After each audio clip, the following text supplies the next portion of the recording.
महाशय ऑटो चलाते हैं। मैंने कहा कि किसी के व्यक्ति को मेरी डिबेट में कपड़ों से मत आकिए, किसी व्यक्ति को उसके वाहन से मत आकिए, किसी व्यक्ति को उसके मैं यही कहूंगा, ये सारे दल इससे पहले क्यों नहीं बोले जो आज 20 इकट्ठी हो गई है? बैठो। चरित्र है इनका, चरित्र में जानता हूं, सारे लोगों का चरित्र जानता हूं।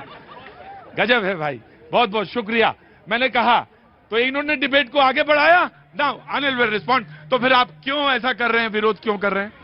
प्रतीक जी, सबसे पहले तो मैं इस देश की जनता को नए संसद के लिए बधाई दूंगा। बहुत बहुत शुक्रिया। दूसरा, चिल्लाता वही है जिसने कमियां करी होती है, जिसने गलतियां की होती है। मैं चिल्लाऊंगा नहीं, लेकिन मुद्दे की बात करूंगा। मुझे बताइए, संसद जो बनती है वो किसी की निजी संपत्ति नहीं होती, किसी का घर मकान नहीं है ये। इसमें लगी हुई एक एक पाई जनता के पैसे से आई है, ना भाजपा के खाते से आई है, ना मोदी जी की तनख्वाह से आई है। ये जो गरीब और अमीर हर तरह का जो भारतीय है, उसकी तनख्वाह से दिए हुए टैक्स पेयर, उसकी तनख्वाह से दिए हुए टैक्स से ये संसद बनी है। इसीलिए इसका उद्घाटन जो है वो भी संसद के, वो भी संविधान के दायरे में होना चाहिए। अब संविधान क्या कहता है? संविधान कहता है कि प्रेसिडेंट का पद जो है वो प्राइम मिनिस्टर से बड़ा है, और छोटा मोटा बड़ा नहीं। प्रेसिडेंट के बाद वाइस प्रेसिडेंट आते हैं, तब प्राइम मिनिस्टर आते हैं। अब मुझे ये बताइए, प्रेसिडेंट को मुख्य नागरिक भी कहा जाता है, कार्यपालिका का अध्यक्ष भी कहा जाता है। अब मुझे ये बता दीजिए भैया, जब संविधान कहता है कि प्रेसिडेंट बड़ा है, तो उद्घाटन प्राइम मिनिस्टर क्यों करेंगे? अब इसके दो कारण हो सकते हैं, दो कारण। सिर्फ दो कारण है इसके। मोदी नहीं, ये गलत बात नहीं। Maithil, this is very bad, this is very bad. Maithil, this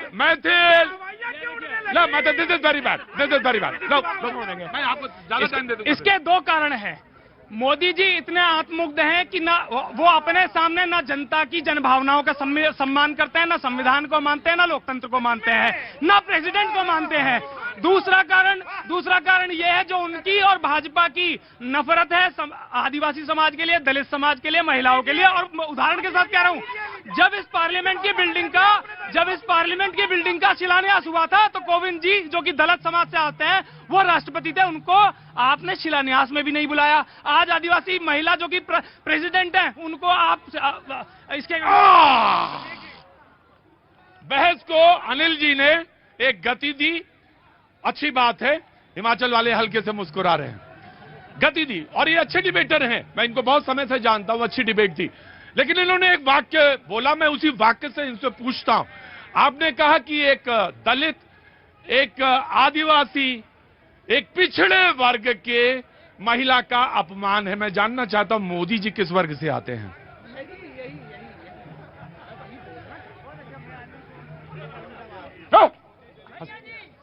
मैं जानना चाहता हूं। बाकी वाक्य ठीक है, आपके कॉन्स्टिट्यूशन के लीगल फ्रेम में मैं बात करूंगा। मैं बस सिर्फ इतना जानना चाहता था कि मोदी जी किस समाज से आते हैं, कहां से आते हैं? आप कहेंगे ना चाय वाला? नहीं जी।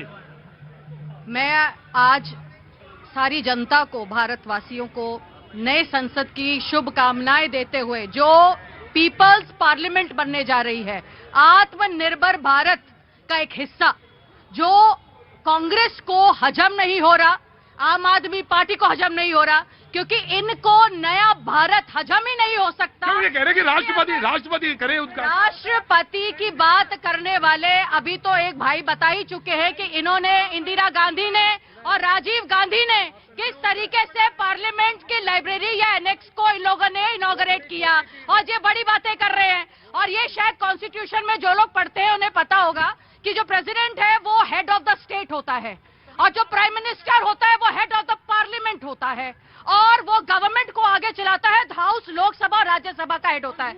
और इसी वजह से ये आगे जो इनॉग्रेशन है वो हो रही है। प्रेसिडेंट किसी भी लोकसभा या राज्यसभा का मेंबर नहीं होता। पार्लियामेंट में कौन मेंबर है? Prime minister. लेकिन राष्ट्रपति संसद बुलाता है, और संसद को, हाँ जी, बता दूं, राष्ट्रपति की बात जहां तक कर रहे हैं, इन्हीं लोगों ने राष्ट्रपति की कैसे, इन लोगों ने जब अपना मन आता तो कन्वीनियंट कॉन्स्टिट्यूशन कैसे धजिया उड़ाई है इन लोगों ने। आप देखिए कि जब प्रेसिडेंट द्रौपदी मुर्मू ने एक, जिनको ये दलित और आदिवासी की बात कर रहे हैं, तो उन्होंने एक सभा बुलाई थी, joint sitting of both houses. कितने लोगों ने बाइकआउट किया था बताइए? क्या द्रौपदी मुर्मू आई थी और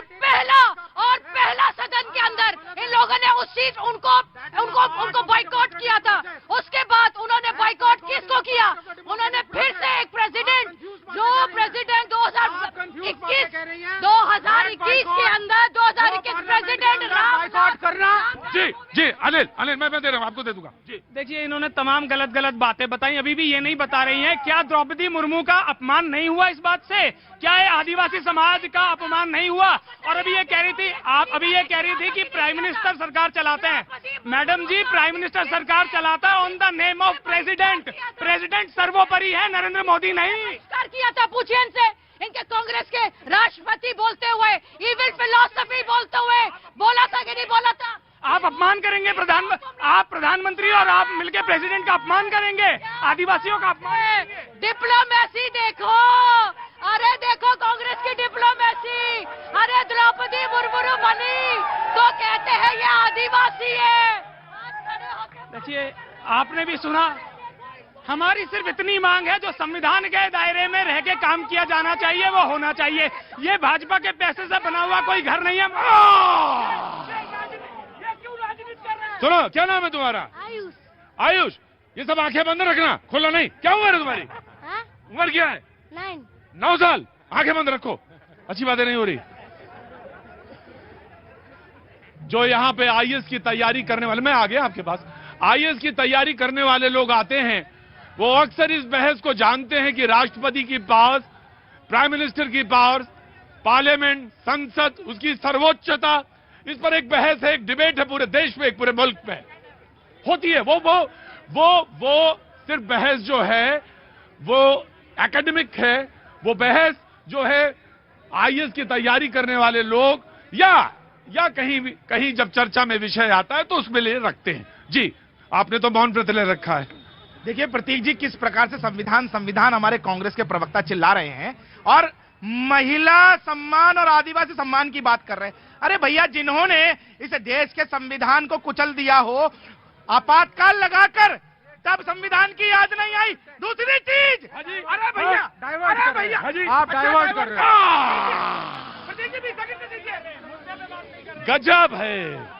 गजब है ये। लेफ्ट पार्टी बोल रही है, जब उन्होंने कहा कि इमरजेंसी, तो लेफ्ट पार्टी करी आउट ऑफ कंटेक्स्ट बात है ये। बोले आउट ऑफ कंटेक्स्ट बात है। गजब है भाई। इस देश में इमरजेंसी की उन्होंने बोले, आपने इमरजेंसी लगाई थी कांग्रेस ने, तो उन्होंने कहा this is an out of context बात इस वक्त जो हो रही है कॉन्स्टिट्यूशन पे हो रही है। एक समस्या है, हमारे प्यारे प्राइम मिनिस्टर, मेरे भी प्राइम मिनिस्टर हैं, उनको हर चीज के ऊपर अपनी फोटो, अपनी वीडियो, फोटो ऑफ, ये एक शौक है। राम मंदिर का इनॉग्रेशन, राम मंदिर का ऑग्रेशन। अरे भाई, एक एक करके सर, राजनीतिक राम मंदिर। अरे सुनिए सर, पहले सुन लीजिए, प्रेम की बात बताइए ना, पहले प्रेम की बात करिए, पहले देश की बात करिए, पहले लोगों को। मुझे किसी ने पूछा कि आप डिबेट में मैथिल को क्यों बुलाते हैं रोज रोज? मैंने कहा इसीलिए बुलाते हैं कि आम आदमी पार्टी के जो प्रवक्ता बहुत डिसिप्लिन होके खड़े हैं बेचारे, वो बोल ना पाए, इसलिए बुलाते हैं। नहीं, I am coming to you. जी, आप क्यों विरोध कर रहे हैं? आप इसके विरोध से एकता पैदा होगी या कोई सकारात्मक चीज होगी जिससे विपक्ष की एकता होगी? जी, रुको भाई,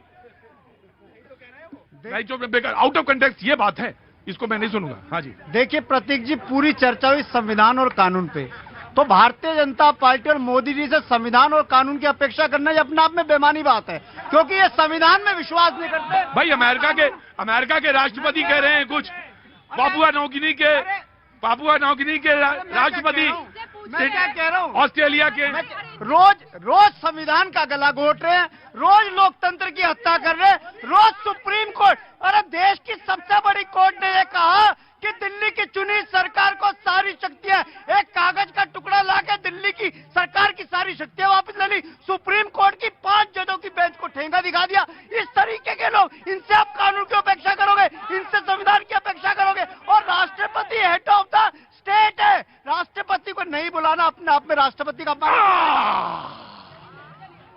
इनकी भी एक दुखती हुई रग है, इनकी भी एक बात है। रुको, बैठ जाओ, कोई बात नहीं, मुझे पानी पिलाओ, दौरा पड़ता है इसको कभी कभी, पानी पिलाओ, दौरा पड़ गया। आम आदमी पार्टी का भी एक दर्द है, और वो ये है कि वो अध्यादेश और फिर उसके ऊपर इनकी अपनी बात। अब इन्होंने कहा कि वो सुप्रीम कोर्ट जाएंगे। ट्रांसफर पोस्टिंग का मसला जो है दिल्ली में नौकरशाहों का, उसके मसले पे उन्होंने उस बात को रखा। Shailendra very quick, then I will go to. हाँ जी, एक बार मैं इनको जवाब तो दे दूं। ये आम आदमी पार्टी बात कर रही है, किसको पता है विधानसभा का सत्र बुलाने वाला आम आदमी पार्टी? याद है कि नहीं याद है? अपने बारे में, सिर्फ अपने ही बारे में बात करने के लिए, मोदी जी के बारे में तुष्टीकरण करने के लिए कौन बुलाता है विधानसभा का सत्र? आम आदमी पार्टी, अरविंद केजरीवाल। क्यों? क्योंकि कल भी जब ये वेस्ट बंगाल गए तो वहां पे स्तर बुलाया गया, वहां पे बुलाकर बैठकर बात करी। उनके एरिया को उन्होंने यूज किया, जो कॉन्स्टिट्यूशनल एरिया है इन्होंने यूज किया। अब आप बात बताइए, जिसको ये कहते हैं कि कौन से सुप्रीम कोर्ट जाएंगे, तो लॉ जो फार्म लॉ से इन्होंने पूरे संसद में फाड़ कर फेंक दिया था। दिल्ली की सरकार को संविधान ने शक्ति दिया, कोई मोदी जी ने खैरात में नहीं दी। यह संविधान ने हमें राइट दिया। संविधान कह रहा है, सुप्रीम कोर्ट की 5 जजों की बेंच कह रही है कि दिल्ली की चुनी हुई सरकार के पास सारी शक्ति। ये कौन होते हैं हमारी शक्ति जीतने वाले? एक ऑर्डिनेंस लाके सुप्रीम कोर्ट को बदल देंगे, सुप्रीम कोर्ट के फैसले को पलट देंगे। और मैं फिर कह रहा हूँ, क्या उपराष्ट्रपति राज्यसभा के सभापति होते हैं नहीं होते? उनका भी नाम इनविटेशन में नहीं है। ये सारा का सारा काम मोदी जी करेंगे। राष्ट्रपति क्या करेंगे, उपराष्ट्रपति क्या करेंगे? संविधान को रोज कुरेचे। पाजी कहां से आना हुआ? सर मैं जम्मू से आया हूँ। मैं जम्मू से आए हैं, बहुत अच्छा। और आपका कहां से आना हुआ? जी मैं बिहार से हूँ। बिहार से आए? बिहार से कहां? बिहार से दरभंगा से। कुछ कहना है? कहना नहीं है, क्या बोलेंगे? यहाँ इतना हल्ला मच रहा, क्या बोले? आपको कहना पाजी। वक्त छोटे से ब्रेक का, ब्रेक के बाद वंदे